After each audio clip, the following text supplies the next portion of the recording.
So you're probably preparing for your first team meeting and you might be wondering, what do I even do? How do I prepare for something like this? Well, the short answer to that is simply avoid everything that we've shown you in the video, how leaders mess up their first team meeting. Go on, watch it, it's fun. But however, if you also want to know what exactly to do, we've got you covered here at Storyarc. My name is Alex Claude, and let's dive into understanding how to better prepare and ace your first team meeting. The assumption of many people, yours included, is that you have to run the show. You have to be the center of attention. Because of that, we end up doing the wrong things. For example, men somehow assume that they have to be the domineering, powerful ones, the ones in control. And sadly, women in leadership positions somehow feel the same pressure. But this shouldn't be the case. In fact, this shows that we're actually focusing on the wrong thing. This first team meeting is not just about you, it's about your team as well. Because think about it, this is your opportunity to create an environment for them to succeed and perform, not just passing on ideas and directions from your higher-ups. So here's a very simple recipe for you to prepare to ace your first team meeting. Number one, tell them a story about who you are. This might sound counterintuitive since I said this shouldn't be about you, but this is how you set the scene for the rest of the meeting. Why do people need to hear a story? It's because they want to know if they can trust you. They want to know your human side. We always feel this pressure that whenever we meet a figure of authority, that figure of authority will be a mechanical figure of authority, someone who is just there to see you perform and fulfill tasks. But a story makes us kind of forget about that, right? We look at the person in front of us and we say, okay, nice. What's important is that you bring a simple, relatable story that anyone can connect with. And this leads to number two. Allow everyone else the space to share their story as well. That's the true catch. You have to project the behaviors you want to see in others, right? You have to start off by being that example. So after you tell your story, invite everyone else to join in a nice, short sharing circle where everybody gets to know each other. But this is where you might be thinking, what if someone in the room says, well, I don't want to share?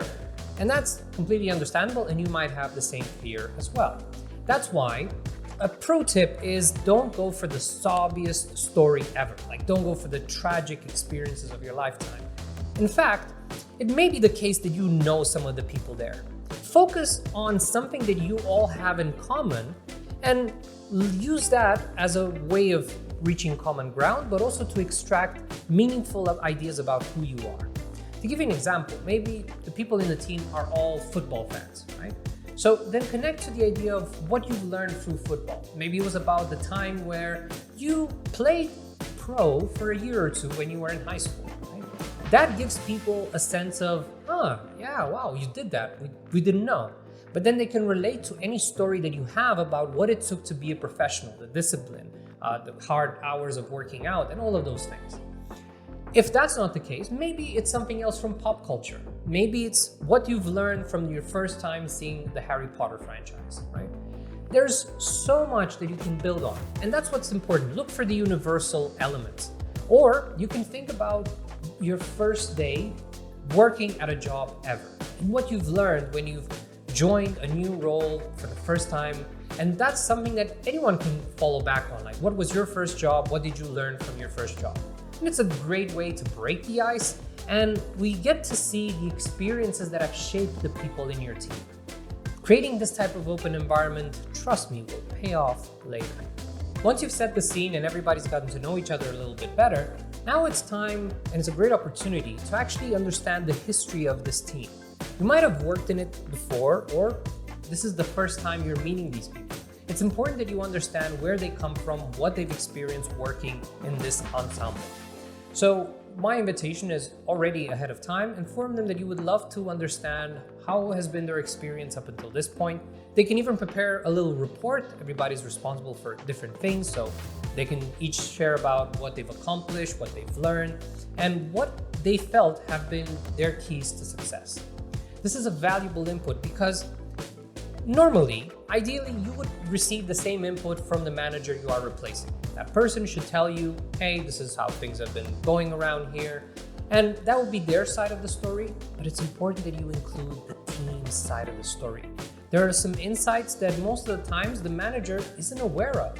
And there's also some feedback that they don't feel comfortable sharing with their manager. And this could be a space where you could learn about how not to follow the same mistakes. The next logical step in the meeting is number 4, setting clear expectations about working together.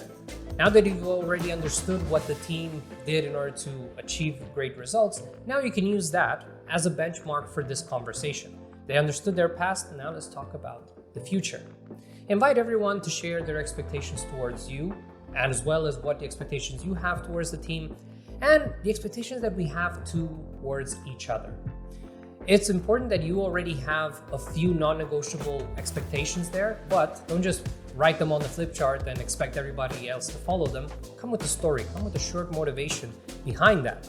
In this way, whenever they come with their own expectations, they can also do the same, and that's why you understand what's behind those expectations, right?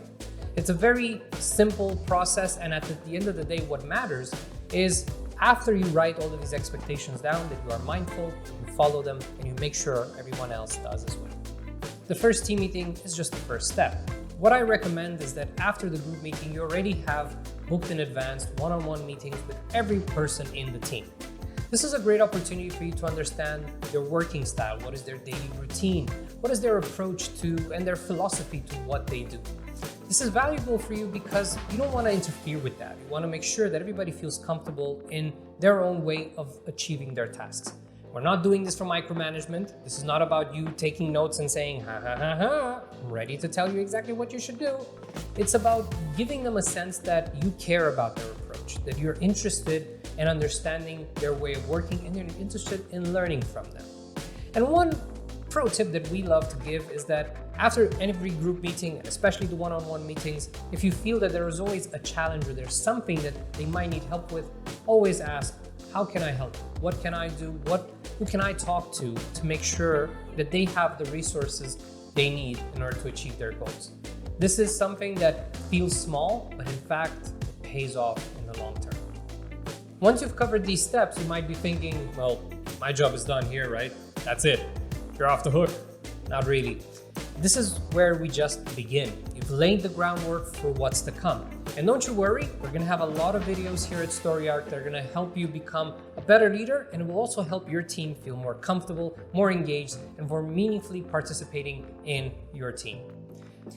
If you've tried any of these strategies, please let us know in the comments what has been the outcome, and make sure to subscribe.